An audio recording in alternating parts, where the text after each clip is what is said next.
a lot of other countries also. But when I got to Nigeria, let me tell you my first culture shock. My first culture shock was I was like, where are all these people going? Where are all these people going? Because when you're driving, you see everybody's out. You see people working, and then you just see people just hanging out. And I'm like, where are all these people going? But let me tell you what was really funny. When we first drove up to the hotel where we stayed at, right? We first drove up to the hotel where we stayed at. It was so many people just outside. And I'm like, is this a black party? I'm like, what? Like, okay, that was the first culture shock. I'm like, okay, I heard of Banana Island. So I thought Victoria Island was going to be like Banana Island. Yes. So anyway, I'm like, okay. It took a few weeks to get kind of like used to everything.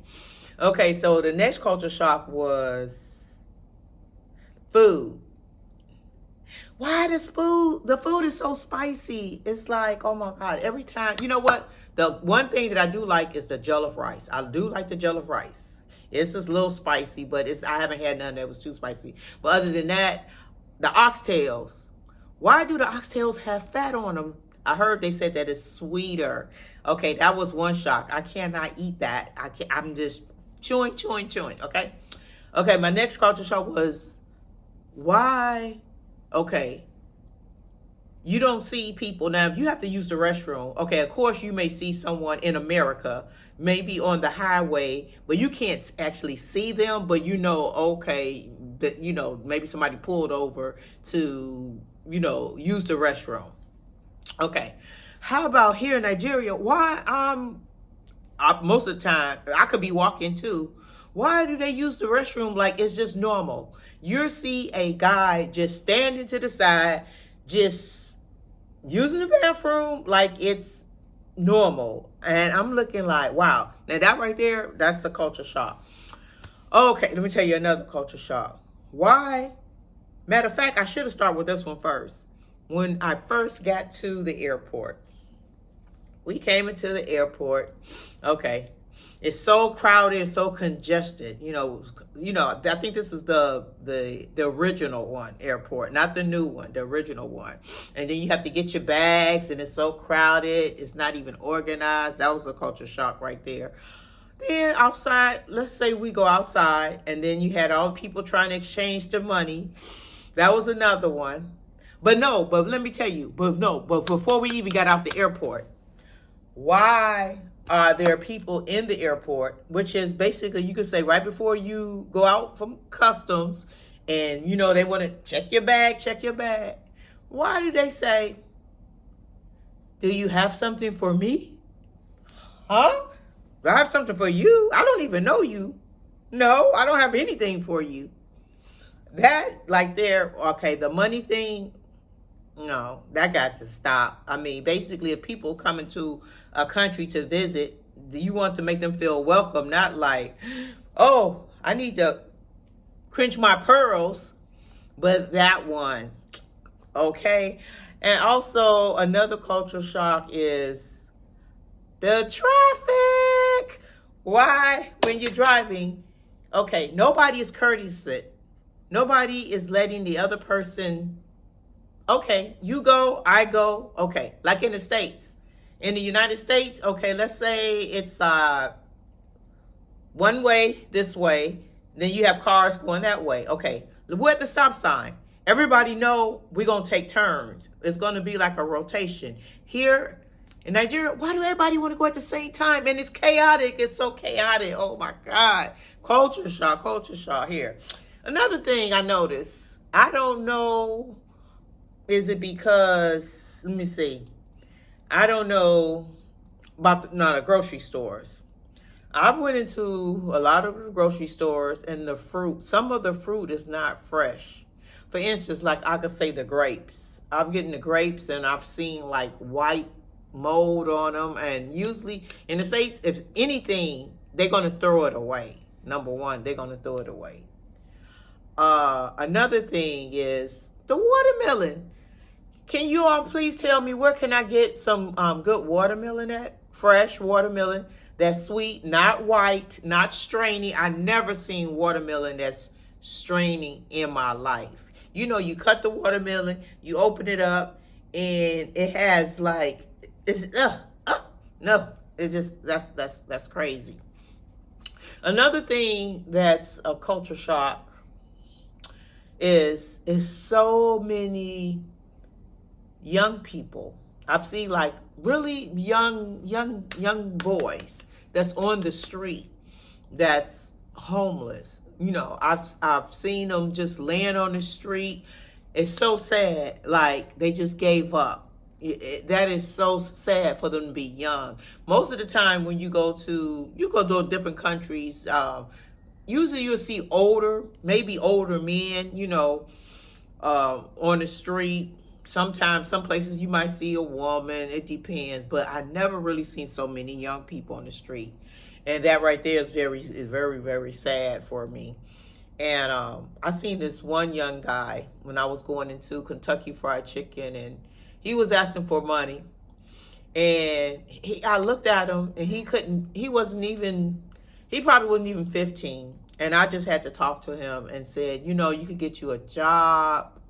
You know, try to get you a job. You know, you get more than that than standing out here begging.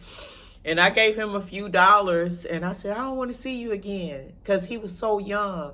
He had so much of his life ahead of him that it just was really sad. Really sad. Oh, let me think. What else? The culture shock. Oh, it's so much stuff. But yes, the traffic is crazy. And if people get into an argument, both of them be arguing hollering at the same time, nothing is getting solved.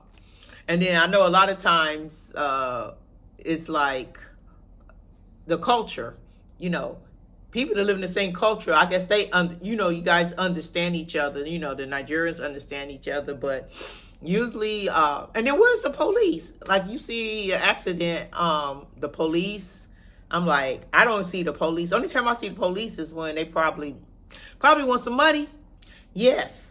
And I've seen that too, you know, and it's, if that was in the States, oh my God, that would be on the news. That person will be probably fired from their job. And also another culture shock is I see the police cars. I'm like, I wouldn't even think that was a real police cars. I'm thinking I see cars that has like the lights. You see the cars or the trucks that have the blue lights on them. So I'm like, is that the police?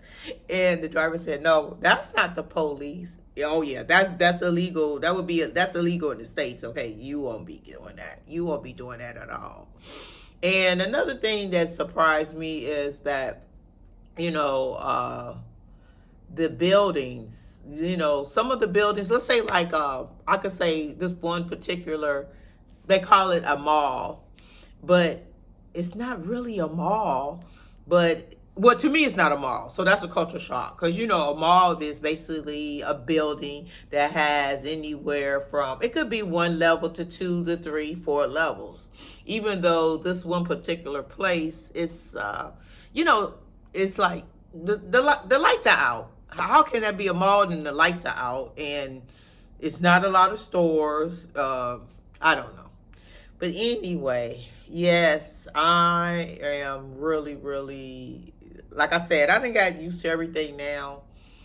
But my culture shock was all those things. And like you said, it's the culture. And if you're not used to it, it's just, you know, it's just a shock. It's a shock. It's a shock. Yes. And I like to say Nigeria is really interesting. You know, I've seen stuff here that I ain't never seen before in my life in a lot of countries. And I can say also, you know, like I said, when I'm driving down the street, and it's only certain areas, you know, it's like, I'm thinking, is it a block party? I'm like, everybody is just out, you know. It's like more like you could see people out in different countries, like out busy, going to work, doing something. Now I know the people that's out, that's selling stuff, on the street, but then you just see people just hanging out. Oh, and another thing, this weather, oh my God, I am so shocked. I didn't know Nigeria was so humid. Well, at least I don't know. I haven't been to other parts of Nigeria, but Lagos is so humid. I'm like, guys, is there another place in Nigeria where the weather is probably like comfortable? When I say comfortable, I'm like where you're not just like sweating, dripping sweat. I don't know. But anyway, but one thing I know that Nigeria is a party place. If you want to party, they have so many places that you can party. And you know what? I'm going to tell you one more thing that's very shocking to me. A lot of the restaurants that I've seen, has been owned by other foreigners. And I'm very, very shocked at that. And most of the nicer restaurants are by foreigners. And I'm very, very shocked. That's a really shock to me too. That I would like to see more Nigerians with really nice restaurants. But I'm sure that there is some that I haven't seen, but I haven't seen any. I know one that's not far from me that's a nice restaurant. It's a Nigerian restaurant. But other than that, most of the restaurants that I've been to were owned by other foreigners too. And I guess that's something like maybe some type of tax break. I know it probably helped the country also. But anyway, so yes, I'm trying to think of anything else I could think of as far as a shocking to me. But those are the main things that just shocked me as far as that. And it's like I said, in the States, you're not going to, you would get a ticket if you're urinating on the street. You're not supposed to do that, number one. Number two is you can't just drive there's people that drive crazy, but if the police see you, you're going to most definitely get a ticket. Okay, you're going to get a ticket, most definitely. Also, like I said, when you're driving and let's say you had a stop sign. Not a light, but you had the stop sign. Yes, rotation. Everybody would get through really fast if it's a rotation. But if that's the culture, and then that's what people used to, nobody's going to do it. Well, thanks for watching. I just had to say that was my culture shock. That was my culture shock here in Nigeria. Okay, guys. See you next time. Be careful.